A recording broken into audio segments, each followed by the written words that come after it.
Yo, yo, yo, ladies and gentlemen, boys and girls, Mr. and Lady who are viewing at home, it's your boy Germ. It's Kinetic Aesthetic, but y'all already knew that. The day is Monday, so I hope that you all are not only having a beautiful start to your week, I hope that your weekend was even better. And the thing that we're going to be talking about today is a little event that happened over the weekend. It was the Roots annual little event that they hold in Philadelphia. They call it the Picnic. And it is basically their whole every big music artist at this point, they have their own music festival that they have in their home city. Wayne's got Louisiana Fest, Drake's got OVO Fest, Cole's got, Dreamville Fest. I guess I didn't even know the Roots were probably before any of them because they've got the Picnic. And so the Picnic was headlined this year by a Jay-Z, and this was notable not only because this was the first headlining event by Hov in like 5 years, but also because he had a lot to say during it. And I'm gonna get to what he had to say in a second, but it does need to just be, it has been a really long time since this man Jay-Z has been out here performing, since he's been out here on the front stage. He has really transitioned. I don't know if I would call it gracefully, but he really transitioned into just becoming this behind the scenes figure, almost really existing in the shadows. It's not like he was like completely absent. You will still be able to see pictures of him every now and then with him and Beyonce or their kids. Beyonce is so damn big and so damn just unmistakable that you're going to just notice her every time she's out and about.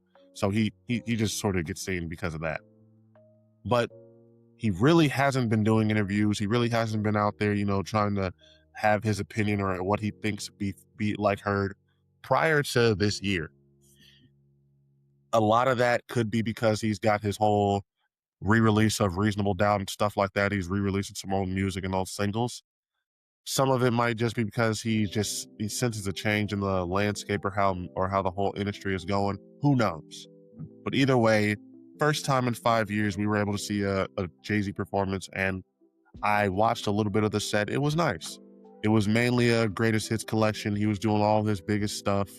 He brought out some of the whole old Rockefeller label mates, especially the ones that had Philadelphia connections, and even had Meek Mill and other Philadelphia artists that had no real Rockefeller connection come out. So it was all about him just not only celebrating his own career, but showing love to a city that has always been a stronghold for him. But it was after his first song, the first part of the set, where he decided that he was going to, I guess, break the hip-hop internet by doing a almost 4-minute freestyle where he pretty much took shots at every and anybody who's had something to say about this man over the past couple of years. Drake got a bar. Tory Lanez got a bar. Nicki Minaj got a bar. Dame Dash got a bar. Jaguar Wright got a bar. Niggas I don't even know like Oshino got a bar. It was, if you had said something about Jay-Z and he caught wind of it, he had at least one thing to say about you. He even had something to say about Ye after Ye did all that weird shit, bringing up his kids. So what I really wanted to get at and touch on is that, yes, I think that Jay-Z I think it should be like, I get it. Jay-Z is just one of those names. He's one of those figures in the world, fuck just the culture, to where when he does something, you're going to sort of just be like, oh, Jay-Z made a move. Jay-Z said something. He's just one of those people. But I feel like there's so many people who are so quick to want to jump back on the bandwagon for this guy, especially when he's going against somebody like Drake or Tory Lanez, who he's the lesser of two evils. But that doesn't mean that Jay-Z himself is not still one of the evils. This is a guy who is a unrepugnant capitalist, despite what he tried to do in that interview earlier this year where he tried to talk about how he's never made his money exploiting anybody. He definitely has. He's somebody who has been named in the Epstein files, even though I don't think that I'd like to think he wasn't on the island. And we've also still got the allegations that came back from when Diddy was getting all of his comeuppance, that Jay-Z was involved in some shit that Diddy had going on. So I say all this to say, Jay-Z is not some good guy. He's not some paragon of virtue. He's not somebody that we need to be really bigging up too much, because I am not, it is not too perplexing or too hard for me to imagine that Listen, I understand that these conspiracy theories about Jay-Z being behind all of these guys going at Drake and everything like that, I know that's a little far-fetched. I know that I don't believe that he is the one who had been telling Kendrick, yeah, now it's time to go at Drake. Now you have the green light. I really just feel like he can sort of nudge people in that direction. I believe that he has that sort of influence on people. He might not have it on Kendrick. I don't know if him and Kendrick even really talk like that anymore. But it's no secret that he and Cole, especially considering the fact that Cole's basic scientist nigga, still have that type of interaction.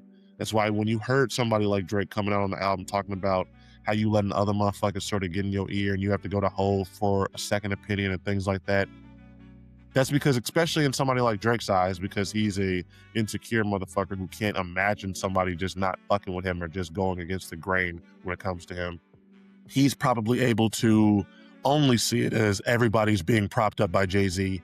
I think Jay-Z just is a little more clever than that, which is also why I don't think it would be smart for anybody that he dissed in this to try to really start to go on in this back and forth, because unless you got some smoking gun, unless you got something that's really going to, you got like a story of Adion style like Jay-Z diss where you got to pull some shit up that he can't even see coming, you're not going to win.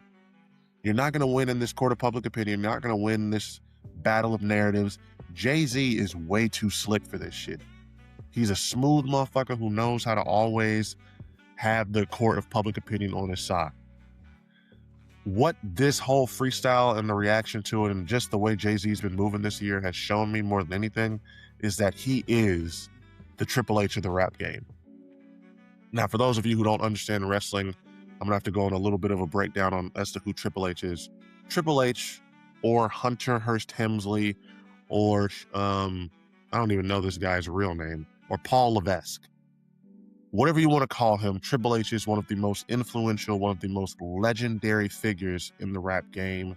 Not in the rap game, in the wrestling game. Just the same as Jay-Z is one of the most respected and legendary figures in the rap game. There, said it right. And the other thing that is so comparable when it comes to Jay-Z to Triple H is that, much like him, Triple H is someone who is undeniably seen as one of the biggest stars, somebody who has held the game down for such a long time. But there's so many people who, myself included, if you ask them, I just really can't say for strongly that there was ever a point where Jay-Z or Triple H were truly the number one, the alpha, the top guy in their industry. Triple H had the reign of terror during the early 2000s where he never dropped the world heavyweight title.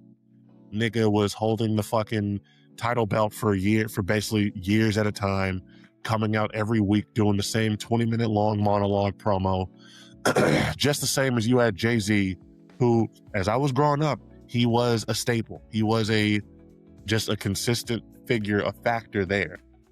From about 2001, from my earliest memories of like having sentient consciousness, to 2011, 12 damn near. This guy, Jay-Z, was just consistent. He was always one of those guys, one of those rappers who never really fell off from that A tier. You had rappers come and go. You had rappers who were bigger than him, like Wayne, like Nelly, like Ye. You had guys who just were supernovas almost, in the fact that they had just sort of come in, blown up to these crazy heights, but they didn't have that consistency. They didn't have that longevity. They didn't have the staying power or the business acumen to keep themselves relevant like a Jay-Z. And that is the biggest similarity between them. And that's why I just think they're so intertwined. And much in the same way that that Triple H has become the I'm getting these niggas mixed up because they're so similar. As much as Triple H has become the CEO, he's the guy in charge of the book and the rap game and everything like that, Jay-Z has really elevated himself and found himself in a much similar position. Roc Nation is one of the biggest labels, one of the biggest, I don't even know what you call it, just entities in the industry, just in the entertainment world right now. It's not just him being in charge of music. This man is managing athletes. He is closing big deals with the NFL and all these other agencies. The guy is The guy is one of the movers and shakers and one of the power players in that whole entertainment world. Same way as Triple H is in the wrestling world. And that is why I think it's not smart for anybody to really go against him. You can't win against a guy who's been playing the game for this long, who's been doing what he can, who's been really manipulating things in his favor. Jay-Z is the cerebral assassin. He is the king of kings. He is the game. So you can't really win a war against him unless you know how to play that shit. And I don't really think a lot of motherfuckers do. Drake in particular is somebody who I might have thought before was like Jay-Z and that he knew how to play the game and everything like that. But that beef with Kendrick, everything that he's been through over the past 2 years has shown me that's not the case. He's a guy who got lucky. He's a guy who was so undeniable, who had such a hold on the mainstream that it was really hard to really shake that and to really go against him. I think a lot of the reasons that Jay-Z and him have had such a big subliminal war instead of direct is that Jay-Z knew he's not going to win that game against this guy, not because he's not more cerebral than Drake. I think especially now he knows that he could, but because Drake was the young guy. Drake had that momentum of being the hot, new, fresh thing. But now that allure has been lost, that he's sort of lost that hold that he had, that stranglehold on the public consciousness, Jay-Z feels a lot more comfortable. He feels a lot more emboldened. He feels a lot more ready to just come out and just directly say some shit against him. That's why don't be just feel like this is Jay-Z coming up and just taking some shots. Don't feel like this is him just defending himself. This is calculated. Jay-Z is not somebody who does something like this on a whim. He already said in the video he didn't rehearse that shit because he didn't want to let anybody else know what he was going to do.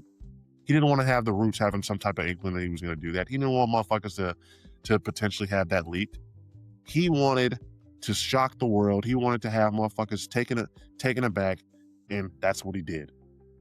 So I say all that to say, if you like Jay-Z, if you're a big fan of his, I'm not telling you to feel any differently. I'm just saying he's a cold motherfucker. He's a cold motherfucker. He's cerebral. He's somebody that I would not like to be going up against, especially if I don't have all my ducks in a row, all my T's crossed, and my I's dotted, because Jay-Z is the game, and the game is not to be played. But that's all I really have for y'all. I just wanted to talk about that.